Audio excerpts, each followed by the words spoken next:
Good day and welcome back to another DBZ Dokkan Battle video. In this video we're going to be taking a look at the Super Battle Road stage, this time for the GT Heroes category. Now GT Heroes is an interesting category. It's a strong category. You've got a lot of options. You do have quite a few options for lead as well. So yeah, generally speaking you shouldn't be short on options. You have some decent free-to-play units. I believe we're using an entire free-to-play roster, pretty much. I will have to check that. I believe we are using an entire free-to-play roster. But yeah, you've got lots of leads. So you've got the Int Full Power SS4 Goku as a lead. You've got the Physical Fusion Duo as a lead. You've got the Int GT Vegeta as a lead. And you've got the Physical GT Goku as a lead. We're using the AGL Goku Jr. Vegeta Jr. as a sub-lead. They're a good unit, good damage, good output. They're quite solid.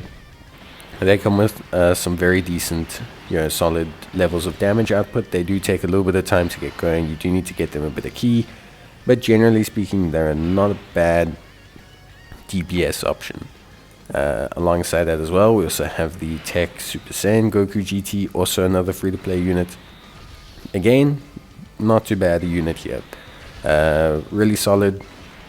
Good offensive unit, very dependent on orbs though, so like understand with 3 orbs he does better, 5 orbs he's got that high chance to crit, and then when you hit 5 orbs is kind of the mainstay, and that gives him a really good offensive output, which is nice to have.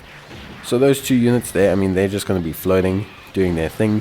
The friend lead we took is the Int Goku.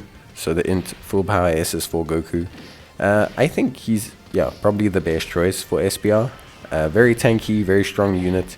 Remember, he has that 20% damage reduction after receiving or evading an attack. He has 20% damage reduction, and then he has a further 20% as a first attacker in the turn. So he's relatively tanky, quite tanky. We won't really get to use his transformation too much, but as a friend lead he's probably the best.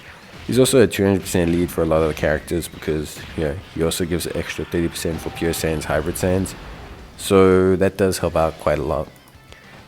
So we have the GT Goku Jr. duo, we have the Tech GT Goku, but then we also have the Hidden Power Oob, so the Tech LR Oob.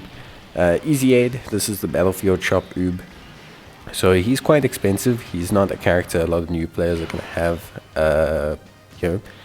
because he is quite expensive. Res Warriors lead, raises his defense 1 turn, raises defense 1 turn. A little bit of a stats boost based on health. Gives the allies a little bit of support, like 20%. But when he transforms, which we also won't be seeing, but we could see. Like, the thing is, we won't be seeing his transformation, but we could have seen his transformation quite easily. His transformation kicks in when your HP... his transformation kicks in when your HP is below 50%. And when he transforms, pretty good. Obviously, statistically a lot better. Also creates rainbow orbs. Also just causes a lot of good damage. So... yeah, really nice stuff from the Tech LR. Really good unit there. So that's 3 free-to-play units so far. And we're going straight into the next one with Strength LRB Pan. So Strength LRB Pan, really solid choice just in general for a lot of content still. Even though her damage reduction is kind of starting to, obviously be outscaled. Because with that defense, it's bound to be outscaled. Still a really good unit. She's got medium chance of stunning on her 12 key. She's got a medium chance of stunning on her 18 key. It's the health recovery, the 33% of damage dealt. That's always going to be the big determining factor for her. Being able to heal back so much health is always such a big bonus with Pan, and it's just something that I always find completely useful. So yeah, obviously 55% damage reduction. Good, not insane, but good, and obviously good enough for this content as well, especially with items. Sources of damage reduction stack, so Placing an Icarus boosts her up to 90% damage reduction, makes her very tanky, makes her very good. Then we have the Int Vegeta GT Giant Ape, so obviously quite a solid unit. Good alongside another Giant Ape Power category unit, which is super important. Obviously, if there's a Shadow Dragon category enemy, helps them as well. So like in phases like this, where you're facing Shadow Dragons, obviously he gets a bit of a boost, which is great. But he's solid. I'm not going to say he's amazing, but he's solid. Defensively, after super, quite a solid unit. In terms of his offensive output, not anything crazy, but he's defensively sound. Links up okay as well with the Int LR Goku. Like, I think they share 2 links, because Vegeta has Saiyan Raw and GT, and Goku has Saiyan Raw and GT, and those are his most crucial links. So Vegeta enables us to get those most crucial links as a free-to-play character, and that's kind of his purpose in a nutshell. So yeah, but still really good stuff, obviously overall. And then finally, it is a full free-to-play team, because we have Super Strength Android 18 GT. So Android 18 GT, honestly, a surprisingly useful little unit, especially if you're using things like items and stuff like that. She does have a good space to be usable. Again, she's not a unit that's going to blow your mind. She's not going to solo carry this whole run. She's not going to be the best unit on the team. Obviously, that's going to be the friend lead, but she does well. Again, she has some damage reduction, so 18% as the first attacker, and then she has another 18% for the first 5 turns from entry. And this, like all of it, is good. 36% damage reduction.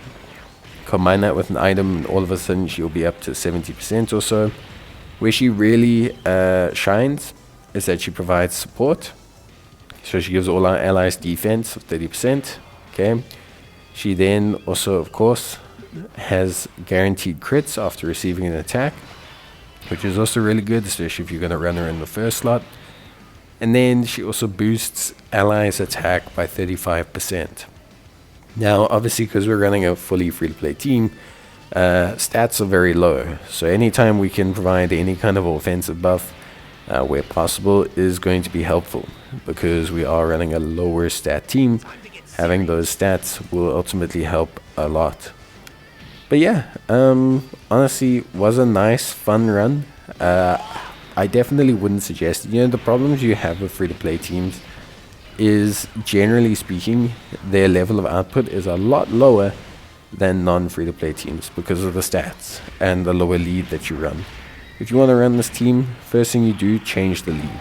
Even just changing the lead and keeping all the rest of the units the same will make this team run much better. An extra 60% on every unit or 50% on every unit will make everything just smoother, faster, and way more efficient. With that being said, it was a cool run, it was a nice run, it was a lot of fun. I think overall a good time. And yeah, thanks for watching. Let me know if you need any help in terms of team build. Of course, I never mind.